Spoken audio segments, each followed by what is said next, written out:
Frères et sœurs dans le Seigneur, où que vous soyez, que la grâce du Seigneur repose sur vous. Juin l'année des compassions 2023, chute, où se termine aujourd'hui, mais nous terminons en beauté parce que non seulement le Seigneur qui a commencé avec nous, a cheminé avec nous, est avec nous jusqu'à maintenant, nous lui rendons grâce pour cela. Alors, le thème, comme vous le savez, était transformé dans la présence de Dieu. Nous avons clôturé ces grands programmes avec les serviteurs de Dieu, le pasteur Atom Mbouma des Fila Cité d'Exaucement. Bonjour, pasteur. Bonjour. Alors, pasteur, nous avons été bien nourris et nous vous disons vraiment merci. Vous avez été avec nous, avec tous ceux que le Seigneur a envoyés au stade Vélodrome. Alors, j'aimerais d'abord savoir quelles sont vos impressions après avoir vu ce que vous avez vu au stade Vélodrome, après avoir été utilisé pour que le peuple de Dieu soit béni. J'aimerais d'abord avoir vos impressions, pasteur. Ma première impression, si tu veux tout savoir, quand j'arrive au stade, je monte et tout, la première impression, j'ai vraiment eu cette impression que, vous savez, cette sensation de quelqu'un qui a été fidèle dans les petites choses et que Dieu est en train de lui donner les grandes. J'étais vraiment là sur ce podium, j'ai senti ça. Qu'on a été fidèle dans les petites choses.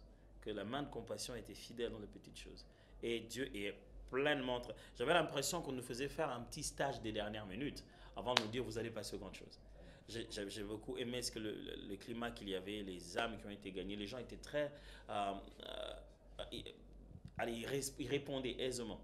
Ils étaient très présents. Et puis ils étaient bien pris en charge. Quand il y avait des âmes qui étaient gagnées, ils ne se perdaient pas. On était dehors, mais on était encore mieux organisés que dedans. On pouvait sentir d'abord que derrière, il y a de l'expérience. Les gens ont grandi, les gens ont appris de leurs dernières façons de faire. Tu vois que le matériel était là, il y avait de la lumière, il y avait tout. On était dehors comme si on n'était pas dehors, mais on était vraiment en sécurité. J'ai vraiment eu cette sensation que le Seigneur a fait grandir la main de compassion. Et s'il fait ça, je suis sûr qu'il a un autre but. Amen. Amen. Pasteur, je veux dire si, mais en fait la question, je vous la pose.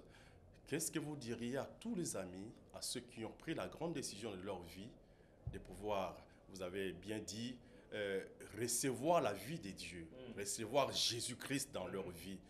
S'il vous était demandé, je vous pose la question, de leur dire un mot, quels seraient ces mots-là? Eh bien, le mot que je vous dirais maintenant que vous avez accepté de recevoir la vie en Jésus-Christ, c'est un simple mot, un tout petit mot. Ça s'appelle Église. Jésus a fait en sorte que tous ceux qui l'ont sauvé constituent une sorte de bloc pour qu'ils soient entre eux de la même race et qu'ils résistent à ces temps difficiles. Et cet endroit-là s'appelle Église. Vous savez quoi? Vous faites partie maintenant de l'Église. Il ne s'agit pas d'un bâtiment, c'est plus qu'un bâtiment, c'est plus que des réunions, c'est une communauté. Vous avez besoin de rester avec les gens qui sont comme vous, pour que ceux qui viennent de naître en vous grandissent. Imaginez que vous prenez un enfant qui vient de naître et vous le mettez avec les animaux. Vous pensez, il y a même des films qu'on appelle Mowgli, ainsi de suite. On se dit, un enfant avec des animaux, il ne va pas se mettre à parler comme des hommes. Vous venez de naître de nouveau. Vous devez rester avec des adultes qui vont vous apprendre des mots. Des fois, je suis surpris par entendre des mots difficiles que mon fils sort. Mais je me rends compte qu'il ne vit qu'avec des adultes. Il a déjà les vocabulaires des adultes. L'Église, c'est là. Jésus est mort pour créer l'Église. Et quand il vous a donné sa vie, c'est pour que vous entriez dans cet endroit appelé Église. Jouissez pleinement de ce qui vous est arrivé. Jésus vous a donné un paquet qui a beaucoup de cadeaux dedans. Ne vous limitez pas seulement à un seul cadeau. Jouissez de l'Église. Jouissez du service dans l'Église. Jouissez de ces frères et sœurs qui sont autour de vous. Jouissez aussi du bonheur de partager votre foi à quelqu'un d'autre. C'est ça votre prochaine étape, à mon avis. Pasteur, nous avons reçu plusieurs serviteurs de Dieu qui nous ont nourris de la part du Seigneur. Je vais citer Pius Mbayabo, Roland Dalo, Bernard Fouamba et Kalika Senda, l'autre de ces grands rendez-vous, et vous, bien sûr. Alors, nous terminons ces messages, ou ces grands rendez-vous avec les messages intitulés « N'ayez pas peur ». Nous atterrissons avec « N'ayez pas peur ». Qu'est-ce que le Seigneur veut dire à son peuple? De ce que j'ai compris, de ce qui a été pour moi mon devoir ou ma mission, c'est que le Seigneur ne voudrait pas que toute la foi qui était sémée par la parole soit tuée par une petite réalité du terrain. Vous savez, des fois, quand on était tellement plongé dans la main de compassion, on s'est un peu détaché de la réalité. Quand on va rentrer vers la réalité, on va se rendre compte que, bon, Il y a des choses qui semblent n'avoir pas bougé. Mais vous n'êtes pas là pour que ces choses-là bougent pour vous. Non, vous êtes là pour faire bouger ces choses-là par la foi que vous avez. Et c'est important quand Dieu nous a visités, quand il nous visite, il nous rappelle toujours cette chose. N'aie pas peur. N'aie pas peur de la grandeur de choses que Dieu te promet. N'aie pas peur des intimidations que le diable va te faire. Quelque chose s'est passé au-dedans de toi. N'aie pas peur. La peur va être une chose qui va nous envahir là qu'on a fini. Soit parce que la chose que Dieu dit, on s'est dit, oh, comment ça va se faire? Soit parce que le diable dit, ah, dans tous les cas, tu vas voir. Tu crois que moi, je ne me suis pas préparé, moi aussi? Dans tout ça, Dieu nous dit, toi, je ne te demande pas grand-chose. Prends déjà l'attitude qu'il faut. Commence déjà à éliminer cette chose appelée peur. Tiens-toi comme moi, je veux que tu puisses te tenir. Et en finissant comme ça, c'est comme si Dieu nous lançait vers ce que nous allons devoir vivre. Et pour ça, ça demande une attitude. Je crois que c'est ce que le Seigneur voulait s'aimer en nous. Amen. Vous nous dites la peur, elle est naturelle, mais comment s'en défaire? Il ne faudrait pas s'en défaire. Il faudrait la placer à son endroit. Vous savez, quand vous avez peur, ça ne signifie pas que vous devez vous arrêter. Non, pas du tout. C'est justement ce qu'on a dit. Même quand vous avez peur, avancez vers l'inconnu. C'est seulement là que vous saurez si cette peur, et je l'ai dit pendant le message, la plupart des fois les gens ont plus peur du danger présumé que du vrai danger. Généralement, ce qui nous fait peur est dans notre tête. Alors vous allez rester à la maison parce que vous avez peur que dehors ça soit mauvais sans être sorti dehors. Alors je pense que même quand on a peur, si Dieu lui-même qui a placé en nous naturellement la peur nous dit n'aie pas peur, c'est qu'il existe un système pour inhiber la peur. C'est qu'il existe un moyen de contrôler cette peur. Sinon, ça serait vraiment dur de sa part qui nous donne quelque chose d'incontrôlable et qui nous demande de le contrôler. S'il ne dit pas seulement je t'ôterai la peur, non, il dit toi, n'aie pas peur. Il a même dit ça à Josué, fortifie-toi, prends courage. Quand Dieu nous parle comme ça, il sait que la chose qu'il faut pour que la peur s'arrête se trouve chez nous. Quand tu passes du temps dans la présence de Dieu, quand tu fonces dans l'inconnu, surtout la présence de Dieu dans la solitude, seul, pas les prières en masse seulement, toi-même, seul. Je veux rester face à face avec Dieu, dit, voilà, là, c'est ça, ces choses-là qui me font peur. Et dans ton cœur, il mettra une conviction qui va te rendre fort comme tu n'as jamais idée. Des fois, c'est juste un cantique. Hein. Chaque fois que tu le chantes, tu sens que tu es restauré dedans de toi. Ou c'est un texte biblique, ou c'est une prédication que tu vas te mettre à écouter toute la journée. Et ça va booster ton homme intérieur. Vous nous dites, c'est lui qui fait peur, il habite en nous. Donc nous n'avons pas à avoir peur. Absolument. Tout le monde a peur de lui. Pourquoi? Écoutez, c'est lui qui fait peur à tout le monde.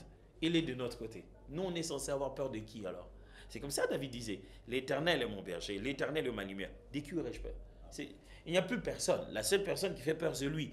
Qui devrait encore me faire peur? Mais regardez bien, il commence d'abord par dire c'est qu'il est éternel est, avant de dire que personne ne lui fera peur. Donc il comprend qui est Dieu, et du coup il s'est dit, si lui il est ça, donc les autres là ne sont rien. Amen. Comment abandonner la peur? Vous dites avancer, prier dans la solitude. Mais la troisième chose qui m'a beaucoup plu également, vous dites confesser la vérité devant la réalité. Absolument.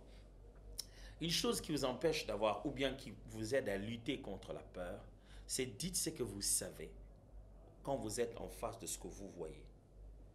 Notre foi se vit avec l'on sait que l'on sait.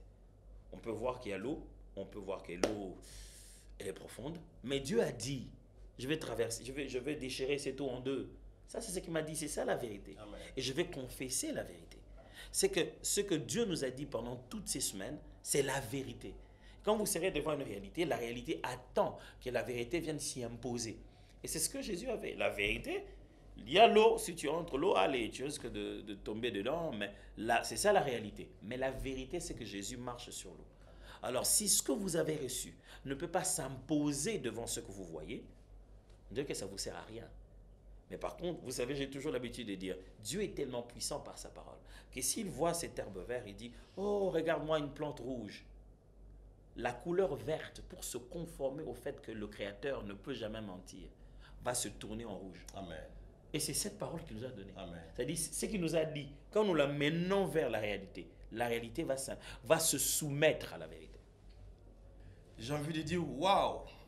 La parole de Dieu, elle est merveilleuse. Que Amen. Dieu soit béni, pasteur. Amen. Nous allons vous demander de prendre une minute et prier pour le peuple de Dieu, où qu'il soit. Et que, je ne sais pas qu'est-ce que le Seigneur met dans votre cœur, dans la prière que vous allez faire. Et vous avez la parole. Je vais prier avec vous. Père de toute bonté, je prie pour tous ceux qui vont me suivre, d'où qu'ils soient. Ils étaient là physiquement ou non, qu'ils suivent tout ce programme par la télé, ou peut-être qu'ils n'ont pas suivi le programme en son entièreté, ils ont suivi que ce moment. Je sais que tu ne fais rien au hasard. Voici ma prière pour eux, qu'ils le jouissent de la transformation. La transformation est possible et tu nous l'as accordé par ton Fils Jésus. Je prie, oh mon Dieu, que chacun là où il s'attend à un changement radical, il témoigne que Dieu peut changer des choses. Je ne connais pas cette situation. C'est dans la santé, c'est dans la famille, c'est dans le couple, c'est dans les études, ou c'est juste dans le caractère personnel, ou un péché qu'on n'arrive pas à abandonner, une relation de laquelle on n'arrive pas à sortir pendant qu'on en souffre. Dieu, voici ma prière, que demain soit différent d'aujourd'hui. Parce que toi, tu aurais intervenu et que les choses seraient transformées. Je redonne la transformation dans ta maison. Au nom de Jésus-Christ. Amen. Amen. N'ayez pas peur, c'est par là que nous terminons en juin l'année des compassions 2023, mais nous restons dans la présence de Dieu. Transformés dans la présence de Dieu, c'était le grand thème qu'on a mangé, qui a servi à ce que nous puissions manger à la table du Seigneur. Que Dieu vous bénisse, vous qui nous avez suivis sur ces plateaux, que la grâce du Seigneur repose sur vous. Si vous habitez à Kinshasa, n'oubliez pas la parole éternelle. Nous sommes à AGB pour le moment et bientôt nous allons repartir dans notre maison à Bandal. Que Dieu vous bénisse abondamment, que la faveur de l'Éternel repose sur vous. Ciao.